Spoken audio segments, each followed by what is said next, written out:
pemirsa Mister Tukul Jalan-Jalan dimanapun Anda berada dari dunia nyata, dunia maupun dunia di seluruh alam semesta yang indah ini. Ketemu lagi bersama saya Tukul Arwana dan Soleh Pati, Ria Winata, Mister Tukul Jalan-Jalan. Dan sekarang saya berada di lokasi pendopo Kabupaten Pemalang, Jawa Tengah. Yang sangat luar biasa sekali ininya, pendoponya. Ya. Punya wibawa yang sangat luar biasa, aura yang sangat kuat sekali. Nah, kita akan mengeksplor fenomena mistis di kabupaten ini ya. Seperti apa fenomena mistis, mitos maupun legenda-legendanya. Nah, kita ketemu Pak Bupati dulu. Karena beliaunya ini seorang pemimpin yang benar-benar menerapkan sistem manajemen by walking around. Seorang pemimpin yang mau turun ke bawah. Itu beliaunya. Oh ya.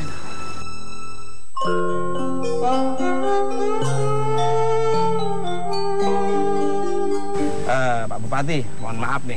Apa saja fenomena mistis di Pemalang? Fenomena mistis di Kabupaten Pemalang itu cukup banyak sekali. Di antara yang ada adalah di sekitar pendopo di sini dan juga di sekitar jembatan Comang, di sekitar jalan PTP. Di sana ada pabrik gula yang cukup sudah tua.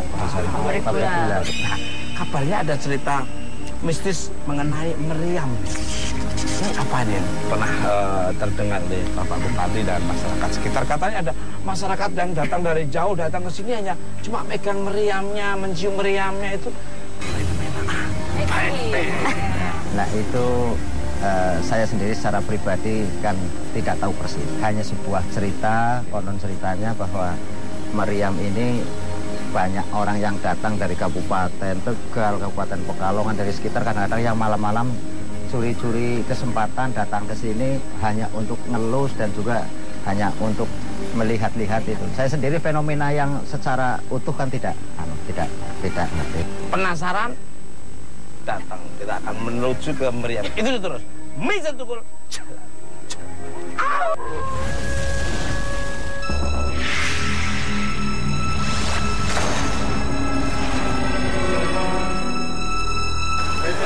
Kenapa masuk Kul? Sepertinya ini tidak berisi, tapi energi yang dulu yang pernah dilontarkan itu kita jangan sampai ketabrak, kita harus menghindar. Bener nggak sama Pati? Ini jangan dianggap kayaknya sudah nggak berkeluar, tapi energi yang dulu, residual tempo yang dulu, zaman dulu itu bisa teringat kembali. Ini pusatnya ada di Mariam 2, Mas. Satu maju. Dan saya sempat komunikasi tadi di dalam bahwa yang jaga ini selain yang dikatakan Mbak Ria, ada sosok-sosok yang memang prajurit-prajurit zaman dulu. Memang di belakangnya itu ada harimau 2 yang memang penjaga di sini. Artinya beliaulah yang menjaga suasana di sini termasuk meriam ini. Karena tanpa komando beliau berdua, harimau itu tidak akan muncul kekuatan gaib. Luar biasa. Kalau Mbak Ria mungkin ada yang tambahin? Enggak, pokoknya tadi banyak yang keluar Mas. Makin ke sini kayak ada yang soalnya pas kita bicarakan beberapa sosok di sini, ada sosok lain yang datang yang gini, saya dibicarain juga nggak gitu. Jadi ada sosok beda lagi datang dari sebelah sana. Kiri ya? Oh, jadi mungkin kan kita sosial, itu di situ pakai ini pakai bajunya putih sih. Pakai baju putih. Ya, harus disapa juga sana. Iya.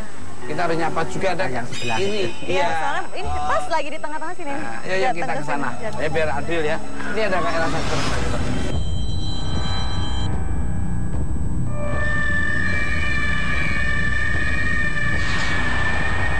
Nah, Kang Slepati dan Mbak Ria. Iya. Melihat sosok lain nggak apa sama ini cara berpakaiannya nih? Ya, kalau misalkan cara berpakaiannya sebenarnya yang sebelah sini sama sebelah situ berbeda, Mas. Oh. Ya, berbeda. Maksudnya nggak sama pakai bajunya, cuman yang sebelah sini, tadi kan saya udah jelasin sebelah sana. Sebelah sini yang tadi baju putih yang ke situ, tingginya segini nih, Mas, lebih tinggi lah. Terus dia sekarang sudah berada di sini. Tadi pas kita di sana, dia di tengah. Untuk biar ke sini, sekarang dia udah di belakangnya Kang Soleh Pati. Gimana? Memang benar apa yang dikatakan Mbak Ria. Selain sosok putih itu sebenarnya datangnya dari belakang, Mas. Iya, dari belakang. Dari belakang, dan juga dia ikut juga menjaga meriam. Nah, pemirsa Mister Tukul Jalan-Jalan dimanapun Anda berada dari dunia nyata maupun dunia gaib di seluruh alam semesta yang indah ini. Saya akan mengeksplor lagi tempat-tempat yang ada di daerah Malang. Pastinya wisatanya, budayanya, mitos dan legend-legendnya. Seperti apa yang akan saya datangi tempat yang pertama kali di daerah Pemalang. Ikuti terus. Mr. Tukul. Jalan.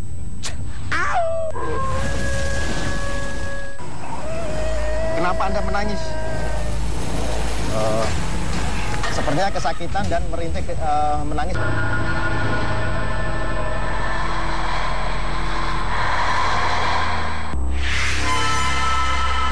Pemalang, sebuah potret kabupaten berkembang di pesisir utara Jawa. Wilayah asri dengan penghasil komoditas utama pertanian ini dikenal sebagai kabupaten tertua di pantai utara. Tak ayal, tanah warisan Pangeran Benowo yang berdiri di Provinsi Jawa Tengah ini memiliki deretan destinasi mistis yang menarik telisik. Di antaranya adalah fenomena robohnya jembatan Comal.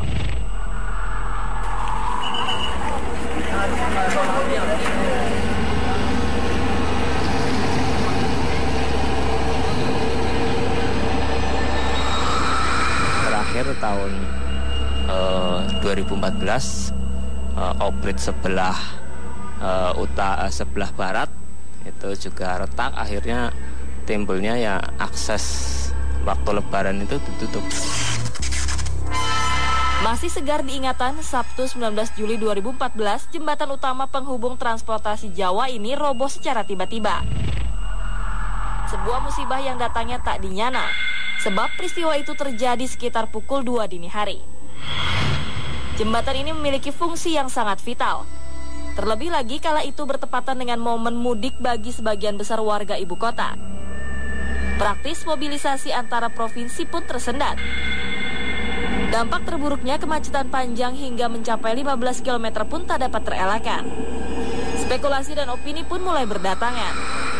Berbagai analisa dilakukan untuk mengetahui penyebab pasti robohnya jembatan besar ini. Mulai dari terlalu besarnya beban tonase dari truk-truk barang hingga kesimpulan pun mengerucut kepada faktor alam, yakni erosi lahan akibat derasnya arus sungai, sedikit demi sedikit melemahkan pondasi tiang penyangga. Yang menarik di balik fenomena tersebut adalah intensitas fenomena misteri yang terus terjadi hingga kini. Waktu diganggu ya pernah di situ saya, cuma kayak ada orang kelempar-kelempar batu. Cuma tak cari orangnya nggak ada. Kebetulan pada waktu itu perbaikan jembatan itu kan saya liputan dengan rekan-rekan wartawan yang lainnya. Itu ada beberapa tenaga kerja yang di sini minta tolong dengan saya secara pribadi, Pak tolong Pak itu coba difoto, ada orangnya di situ. Katanya orangnya cantik, seorang perempuan. Gitu. Saya mencoba untuk diambil gambaran, tapi kenyataannya tidak bisa terekam di di kamera. Di atasnya itu ada pohon bambu kuning, nah, di bawahnya kedung, kemudian ada katanya penunggu, bentuknya ular besar, kemudian kepalanya kepala kerbau atau sapi. Tempat pering kuning itu kan agak gimana ya, ngeri lah kayak gitu. Ekskavatornya nggak bisa kerja, ya tenggelam. Jika menengok ke belakang, ternyata tak hanya sekali jembatan Comal tumbang. Tercatat sudah lebih dari 3 kali jembatan ini tak kuasa menyempuh bumi. Itu tahun 1923, zaman penjajahan. Kemudian tahun 59 pernah dibangun lagi, tahun 1961 selesai. Kejadian lagi tahun 89, ambruk atas sampai ke bawah. Beberapa kali ambruk bukanlah peristiwa wajar untuk konstruksi kokoh ini. Bertolak dari hal itulah tim Mr. Tukul menyambangi jembatan fenomenal itu. Tim akan melakukan investigasi melalui sudut pandang spiritual. Adakah relasi peristiwa robohnya jembatan itu dengan kejadian-kejadian mistis yang berkembang sekitar jembatan Comal?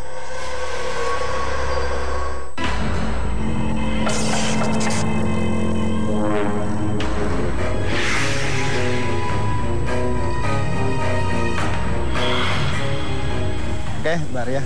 Oke, pemirsa, sekarang saya sama Mbak Ria sudah berada di samping jembatan Comal yang ada di Pemalang, Jawa Tengah. Ya. Ini jembatan ini, Mbak Ria, yang saya pernah dengar cerita-cerita, mungkin bisa legenda dan juga cerita orang yang memang pernah terjadi di sini ya. Itu sering 3 kali terjadi ambruk ya. Dan yang terakhir kemarin tahun 2014. Baru kemarin setahun. Dan jembatan ini memang akses utama untuk orang pulang kampung dari Jakarta ke Jawa. Dan ini Pantura ya, pantai utara. Bisa dilihat sendiri itu kayak truk semuanya pada lewat di sini. Ini terbukti pemirsa banyak sekali hiruk mudik orang-orang untuk aktivitas di sini. Terutama apalagi ketika menjelang puasa atau Lebaran Idul Fitri. Kalau misalkan logikanya mungkin kan memang di sini banyak sekali pergerakan yang terjadi ya, karena ini ke jalur Pantura tadi. Utama ya. Ya, jalur utama untuk mudik gitu, dan mungkin konstruksi bangunannya mungkin kurang kuat gitu loh. Secara logikanya seperti itu. Cuman yang saya lihat ya, Kang Soleh, di sini tuh banyak sekali sosok-sosok yang nggak tahu ya, mereka sepertinya kayak agak ada yang mengganggu gitu loh, sampai kejadian ini jembatan ini jatuh. Cuman saya sosoknya masih lihat beberapa yang tadi pas kita jalan ke atas. Tadi lihat apa?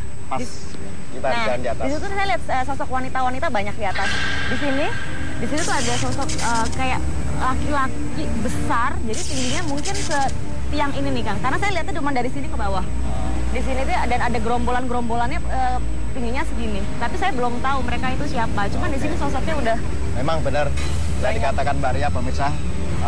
Tapi mungkin saya tambahin lagi, ada gambaran yang sekilas saya juga bisa melihat secara gaib, ada mungkin sekitar 3 bahkan lebih kerajaan ada di sini. Dilihat dari bentuknya, mereka tuh segerombolan-gerombolannya berbeda. Kayak tadi saya lihat itu banyak wanita. Benar. Di sini beda gitu loh. Ada laki-laki yang banyak yang pakai hitam-hitam mungkin kayak. Dan mungkin ada sosok, saya juga ada seperti apa ya, di situ kayak binatang gitu. Coba kita kesana aja yuk, kita lihat langsung. Mbak Ria, tadi kita ketika ngejar kayak hewan gitu langsung hilang ya? Langsung hilang sampai situ ya. Sampai seperti di tepian pinggir kali, pinggir sungai. Kayaknya dia turun ke situ deh, Kang Soleh. Soalnya pas tadi kita kesini tiba-tiba dia kayak jatuh ke bawah, hilang. Makanya ada suara tadi seperti keburu air ya. Benar. Dia jatuh ke bawah gitu. Tapi ini sepertinya ada energi di belakang sini yang buat kita penasaran. Benar, Kang Soleh. Apa mau Kang Soleh? Pemirsa yuk.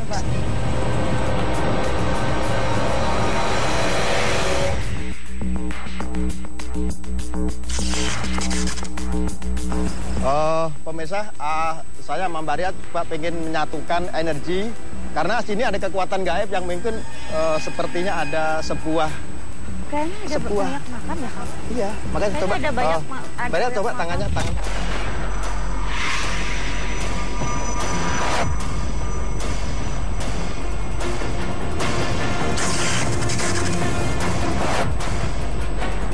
Ya, Mbak Ria. Ya.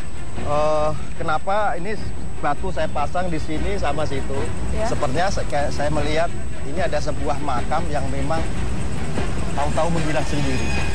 Yang saya rasakan dan saya lihat dengan mata batin, makanya saya kasih seperti ada batu nisan yang untuk menandai. Sosoknya di sini dan seperti apa melihatnya? Jadi makam. Saya lihat ada. Soalnya gini, Kang Soleh, di sini ada beberapa makam, jadi bukan cuma satu. Benar. Cuman yang saya lihat ada beberapa makam, cuma ada seperti ada 7 makam yang apa ya? Yang mereka itu sebenarnya orang penting gitu loh, Kang Soleh. Ya. Jadi memang ada beberapa makam, tapi 7 makam ini dan di sini saya lihat ada 3 sosok, yang satu di sini perempuan, yang di sebelah sana laki-laki 2. Di sebelah sana. Cuman yang lain saya belum lihat. Cuman kalau makamnya saya yang maksudnya mereka mungkin dulunya orang yang sangat berpengaruh, Kang Soleh. Ada 7. Masyarakat sini tidak mengetahui keberadaan beliau. Kita doa untuk berdoa dulu. Tanpa diduga, penelusuran Solehpati dan Ria Winata menemukan adanya 7 makam lama. Diduga makam ini merupakan tempat disemayamkannya leluhur-leluhur kabupaten ini.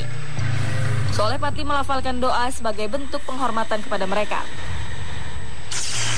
Lebih tenang ya daerah sini. Cuman di sini memang kan ada, benar kata Kang Soleh tadi, ada 3 kerajaan gaib. Dan memang di sini suasana beda. Aduh. Kenapa? Ada yang ini mungkin komunikasi apa? Sosoknya kayaknya manggil-manggil gitu. Perempuan. Sosok perempuan. Oke. Pemirsa, Mbak Ria seperti ada yang memanggil sosok perempuan.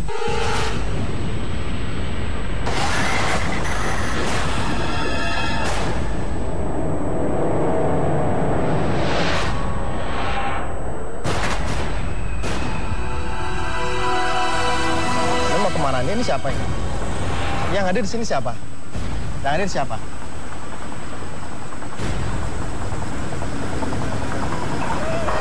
Kenapa Anda menangis? Sepertinya kesakitan dan merintih menangis kesakitan.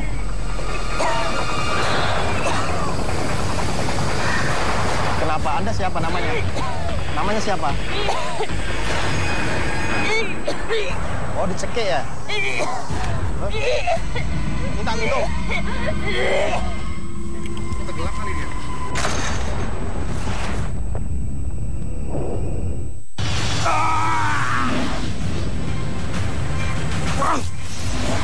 Kang, kamu hati-hati.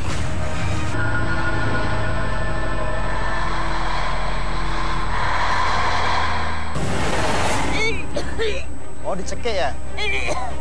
Huh? Minta minum.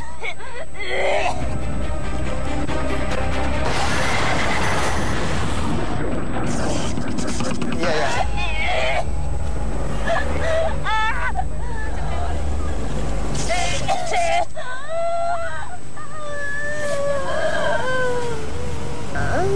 Dok, tadi tenggorokannya diginiin kenapa itu? Takut, tenggelam, terus diapain?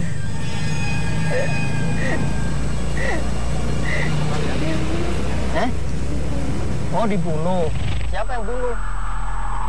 Yang bunuh siapa? Suami. Terus mayatnya dibuang di sini gitu. Selain jenengan apa? Ini oke pemirsa, ini baru mau bisa bicara karena tadi keikat. Salah jenengan apa? Salah jenengan? Nggak tahu. Boten ngertos salah ya. Gak kepriben kok boten ngertos nih. Suami jenengan kejam ta? Kejam nggih. Hah? Boten saking mriki, Pak. Oh, boten saking mriki. Ini pundi? Jogja. Alih-alih mengungkap misteri jembatan Comal, Ria justru dirasuki oleh sosok yang tak diundang. Sepertinya sosok ini merupakan perwujudan dari wanita yang pernah mengalami memori tragis di sekitar jembatan Comal. Cuman gini, kalau saya lihat flashbacknya ke belakang ya Kang Soleh, dia itu dibunuhnya sebenarnya tidak di sini. Jadi dibunuhnya itu jauh di perjalanan. Ada satu rumah kecil gitu, mereka di situ.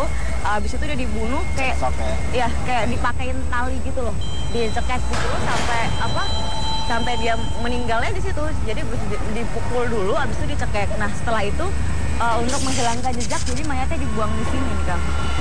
Jadi mayatnya dari atas dilempar ya. Jadi pokoknya dia dilempar masuk ke dalam sini gitu loh.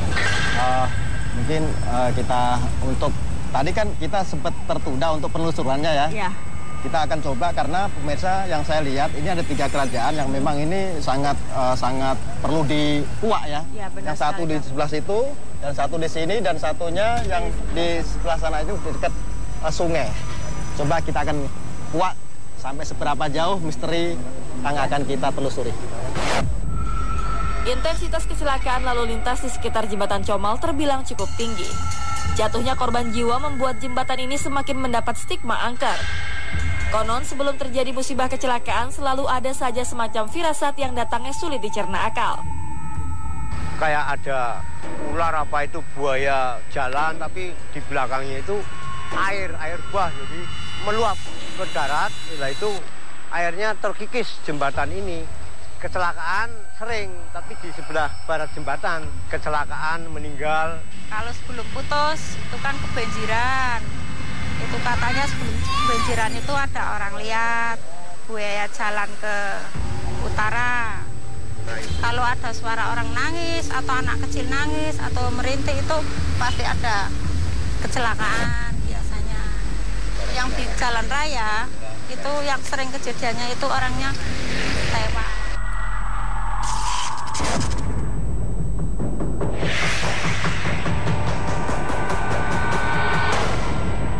Benar pemirsa, yang kita bahas tadi ternyata ini salah satu pintu gaib menuju kerajaan.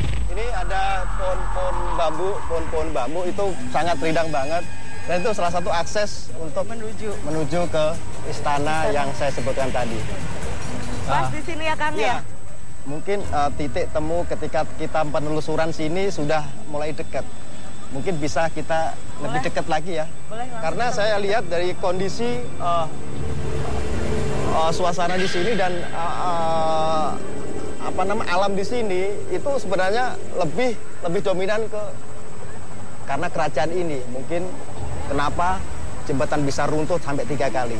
Saya akan kuak sampai seberapa jauh dari kekuatan gaib di sini.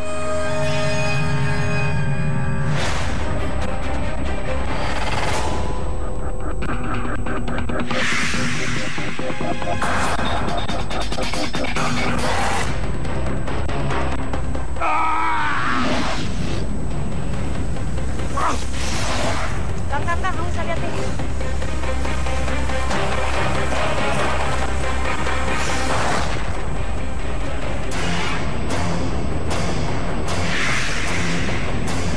Maria, ternyata ini hijab dari pembatas itu sangat tebal banget. Saya coba akan terobos masuk dan 2 kali saya terpental. Jadi apa artinya? Memang kekuatan gaib di sini luar biasa. Cuman yang saya lihat tadi pas waktu Kang Soleh lagi mau membuka gerbang, saya lihat ada sosok ular ya. Sebelah situ, ularnya pas di situ. Panjang banget. Yang di sebelah situ satu, cuman saya lihat dari sana jalan. Nanti kalau diperhatikan tuh air tadi ada jalan ke situ.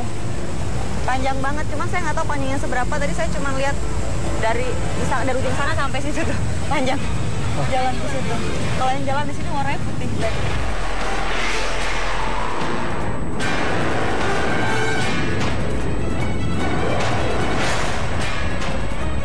Itu Maria banyak banget tuh. Bisa dilihat ya. Astagfirullah. Tuh. Banyak banget yang nyebrang ke sini pemirsa. Waduh. Ada yang kepalanya manusia tapi kakinya ular. Panjang. Yang saya lihat, jadi pintu gerbang yang utama di situ, tapi ini di sekeliling seperti halaman, jadi luas. Jadi sebenarnya kalau penelusuran harusnya masuk dulu ke gerbang utama istana itu, baru kita bisa menguak di sini karena karena ada kuncinya ada di situ tadi itu. Nah ini terlihat semua, banyak sekali sosoknya sekitar puluhan ya. Banyak banget, lebih bahkan bisa ratusan itu ular-ular itu. Karena banyak yang siluman juga ya Kang Soleh. Jadi kayak mukanya manusia gitu, tapi ada yang memang ular saja, ada yang memang siluman dan di sini banyak banget. Mbak Ria, saya coba akan lebih dekat lagi. Iya, karena udah kayak mau naik soalnya. Kang Soleh aja boleh. Karena sosok ini seperti gini nih. Teriak-teriak, saya coba komunikasi di situ, siapa tahu dapat informasi yang lebih dahsyat lagi.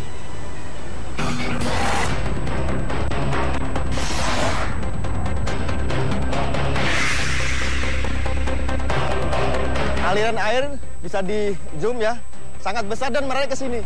Ini sepertinya pada datang semua sekitar ratusan ini, begini posisinya seperti ini, berjajar. Riuh suara air semakin kencang. Angin besar terasa menyambang secara tiba-tiba.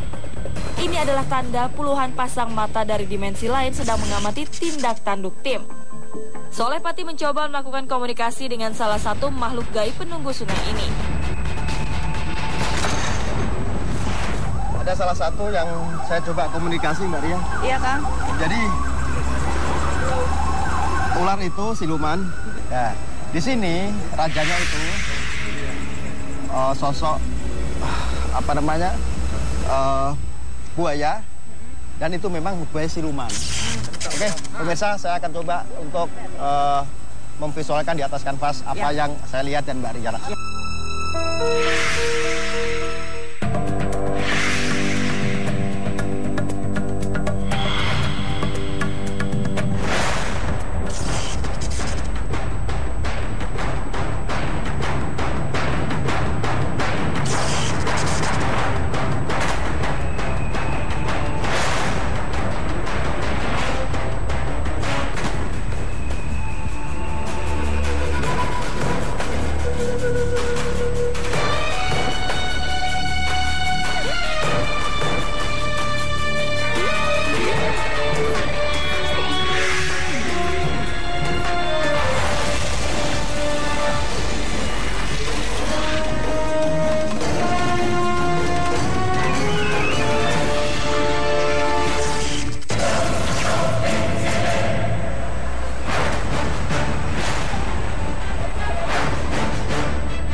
Waduh, Pak.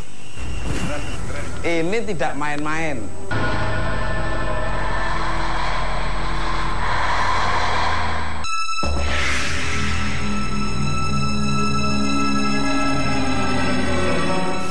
Nah, ini Mbak Ria lukisannya. Iya, nggak salah.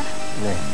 Jadi ketika saya melukis pos pertengahan tadi ada yang nggak suka. Jadi sosok siluman buaya putih ini sepertinya menyeret saya. Editnya sangat kuat. Saya tertarik ke sana dan saya coba untuk netralisir dan alhamdulillah bisa saya ajak untuk damai. Artinya tidak ada penyerangan lagi. Ketika saya komunikasi dalam saya pegang air itu memang ini perutnya itu sangat gede.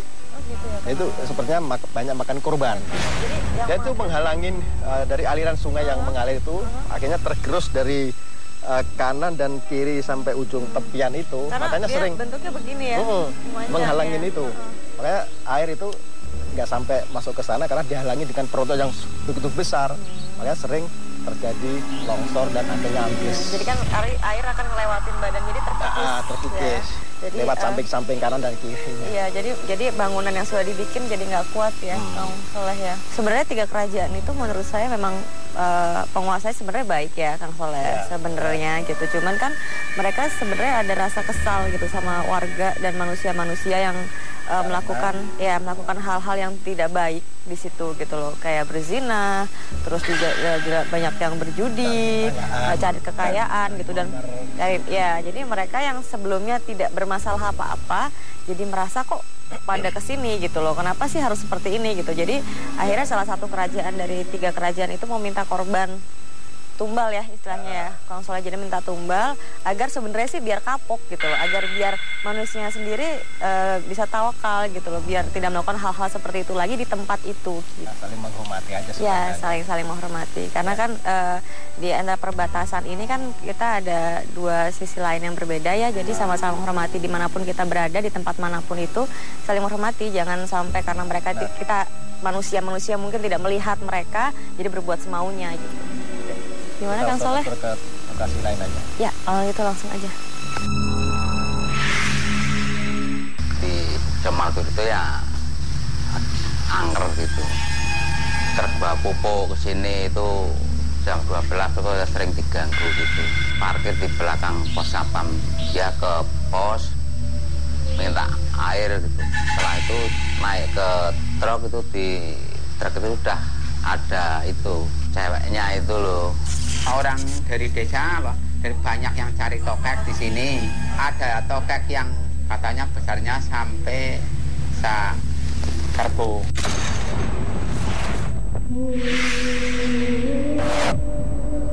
Pemirsa, destinasi mistis berikutnya di Kabupaten Pemalang, Jawa Tengah adalah pabrik gula Comal Baru.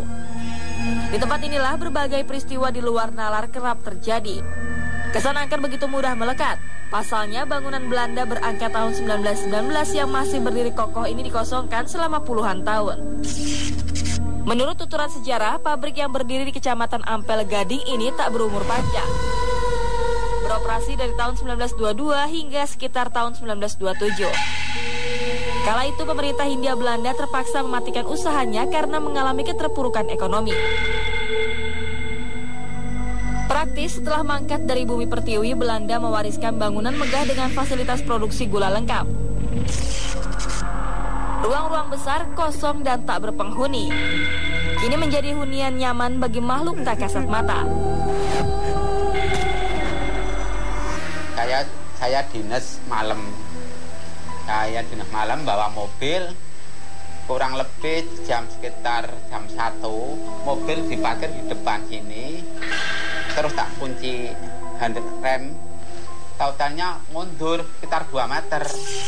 Orang yang nggak ada kepalanya, orang nangis terus itu ada itu cewek itu.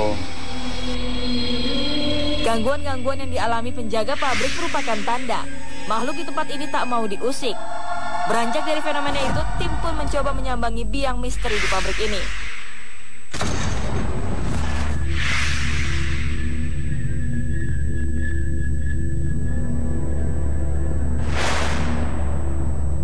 Nah, Saya Mister Tukul jalan-jalan dimanapun Anda berada dari dunia nyata maupun dunia gaib di seluruh alam semesta yang indah ini. Saya sekarang berada di pabrik gula Comal Baru. Saya bersama dengan Bapak Sutrisno. Pak Sutrisno itu tokoh masyarakat sini atau mungkin sesepuh yang sini yang mempunyai pengalaman yang sangat luar biasa tentang pabrik gula Comal Baru ini. Nah, Pak Sutrisno, iya. Sebetulnya pabrik gula ini didirikan tahun berapa dan sebetulnya ada mistis apa sampai terbengkelai seperti ini? Nah, sejak dulu itu berarti berdiri sejak dibangun. Ya. 1919. Wah, lama banget. Sejak zaman ada suara. Ada itu zaman Belanda, VOC. Iya. Oh. Setelah 1922 mulai produksi. Oh. Sampai 1927. Luar biasa sekali. Jadi Pemalang terus sampai sekarang. Iya ya. Pemalang udah maju sejak dulu sebetulnya ya. Iya. Nah, bagian bangunan pabrik gula ini apa saja ini? Gudang-gudang, Pak. Gudang-gudang. Itu dalam itu berarti itu ruangan gilingan. Dulunya gilingan itu sana gudang. Di belakang itu rumah loko kanan nanti. Luar biasa sekali nih, kayaknya auranya kuat ya, terbengkelainya sejak tahun berapa? 1927 sampai sekarang. Duh, seperti apa aura yang ada di alam pemirsa. Nah, Pak Trisno, iya. Pernah ada kejadian apa mistisnya atau mungkin Pak Trisno sendiri ngalami atau mungkin warga sekitar yang berlalu lalang di sini pernah? Banyak Pak. Ular besar itu. Sosoknya yang makhluk astralnya, gaib-gaibnya itu. Orangnya gede. Waduh, pemain Regi. Siapa? Rantang Sari. Terus? Itu Mbah Jambu. The Grandmother. Bu Avana. Nah, pemirsa, kita akan lebih mendekat lagi tempat. Ada suara. Gitu.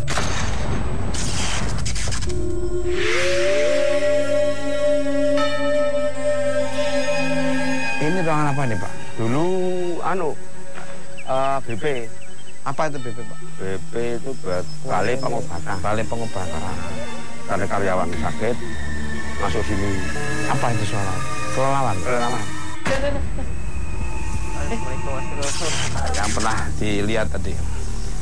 Jelasnya sih di belakang itu ada sosok yang tinggi besar. Kalau aku sih ngeliatnya di sini ada beberapa pemimpin dari suku perularan ya. Oh, the snake of the angle shadow, the pig. Karena di sini aku tadi kayak pas jalan kayak digelondotin kaki aku, mau jalan tuh berat banget. Baru aja saya tadi di sini. Berdua sama Ahmad, aku ngerasain gak enak banget. Pas udah masuk ke sini kok kayak kaki gue berat nih. Swear. Bener dah, nggak main-main saya. Itu tadi tepik. Memang saya seorang pelawak tapi hidup saya nggak ngelawak ini. Jadi terus apa nih? Tadi kan dibilangin ularnya lari ke situ. Pas saat masuk gue bilang seperti ini bukan gitu, kayak ke situ lagi. Asem nih. Balik lagi. Nah, gimana? Udah siap? Nah, pemirsa, kita akan mengajak Mbak Sikita Medi, Mas Ahmad dan Pak Ten untuk mengeksplor tempat yang sangat luar biasa. Gitu terus. Mister Tukul, jalan.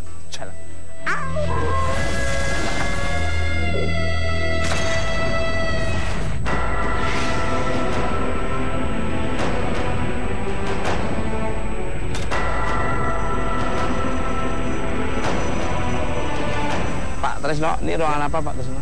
Ini masuk dalam pabrik, dulunya berarti untuk apa? Masuk tebu ke giling. Tebu giling? Ya masuk ini sini ruangan tebu. Aduh. Tebu di sini langsung dinaikkan kren ini kren. Coba baterai saya coba yang lebih gede tak lihat ini.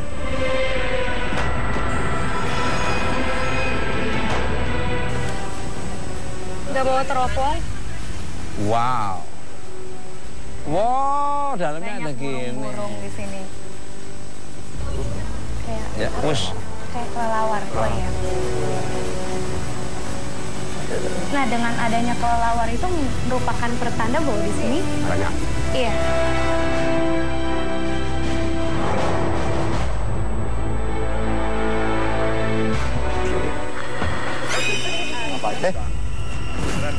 Ini tidak main-main. Ini bunyi sendiri. Jadi ini nggak main-main, tadi ular ini. Tadi terus ini ada bunyi dek. Sosoknya tinggi besar, matanya merah, ratap. Pojok.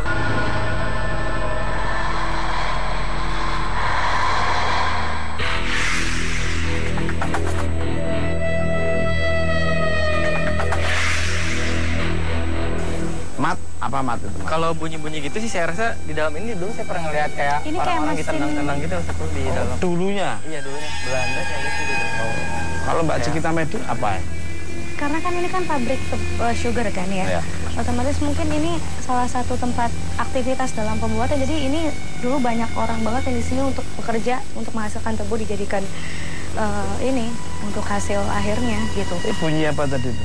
Kalau Pak Tresna sendiri? Ini adalah suara hati orang-orang yang pernah disiksa dulu. Oh, bener. Satu visi untuk pandangan. Iya. Jadi dulu ada orang yang disiksa juga di sini. Soalnya tadi kita juga lihat tadi pas waktu Mas Tuko ngeliatin kelawar kan banyak keluar kan tadi. Berarti di sini.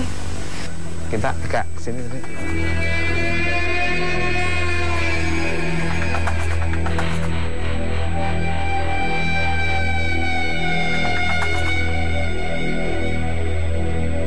Ini luar biasa sekali energinya. Ini percaya nggak percaya, ini tadi nggak main-main semua.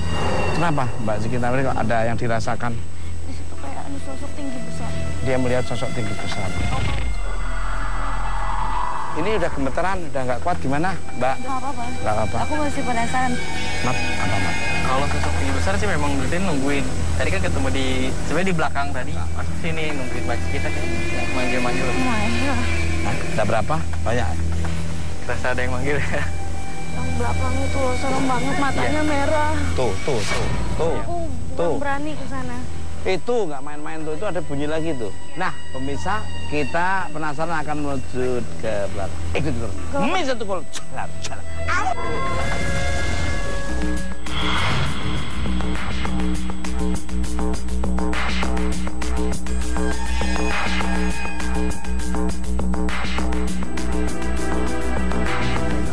Pemirsa, ini percaya nggak percaya, auranya makin kuat banget. Kenapa Pak Tresna? Tempat apa Pak Tresna? Apa Pak? Ceritain aja ke kamera sini, nggak apa-apa. Ini tempat gilingan. Di sini tempat gilingan.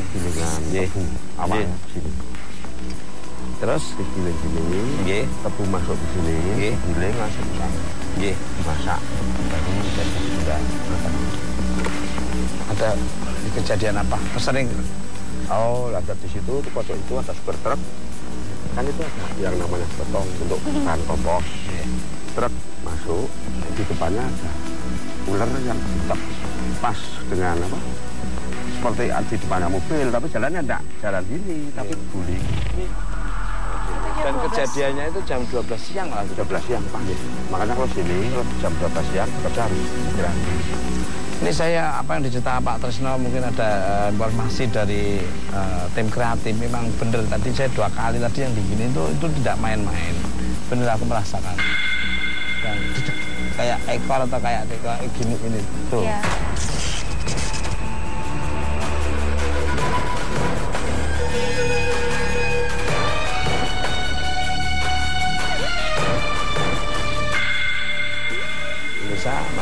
Mas Ahmad, apa yang dirasakan Mas Ahmad? Sini. Kalau saya ngeliat sih di situ ada sosok yang telinganya panjang Mas Gus. Seperti kelelawar. Tapi duduk gitu deh. Iya. Agak gitu. Ada beberapa makhluk, ada yang duduk. Iya, ada gini. Kalau Mbak Cikita Medi apa? Aku ngelihat sosok tinggi besar, matanya merah melototin. Dia kayaknya dia penguasa dari segala makhluk di sini deh.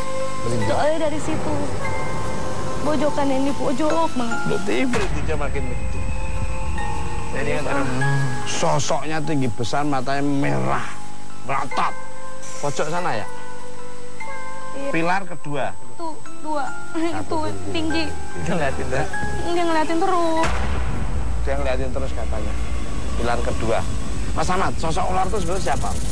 Ular ini mungkin sebenarnya ada sumbernya Mas Tuko di lubang di sekitaran sana. Itu seperti gerbang kecil. Dan memang si makhluk-makhluk itu mungkin sekitar malam Jumat atau malam malam-malam tertentu suka ngumpul di sini, itu banyak sekali di sini. Naik-naik ke atas ini nih, lingkar-lingkar, dan yang paling Siapa mau? Siapa mau? Mat, itu siapa tadi itu? ya kalau dibicarakan pasti gitu. Ketika kita ngomongin ular itu pasti ada, ya di waktu tertentu dia kumpul di sini dan sangat banyak sekali Mas Tukul di sini. Waktu-waktu tertentu, kalau misalkan kita bahas lebih ini, makin muncul nanti bermunculan lagi.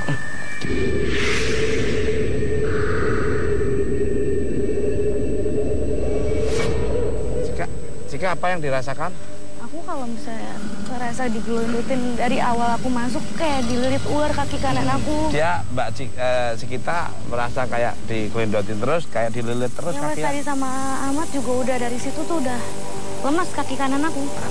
Pasti gemeter ya? Juga tadi ngerasa gemeter-gemeter sih, banyak yang lewat-lewat. Kayak orang parkir.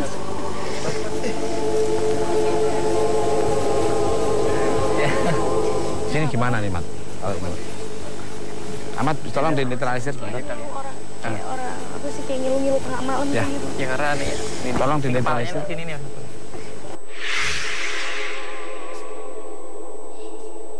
Isi Mat.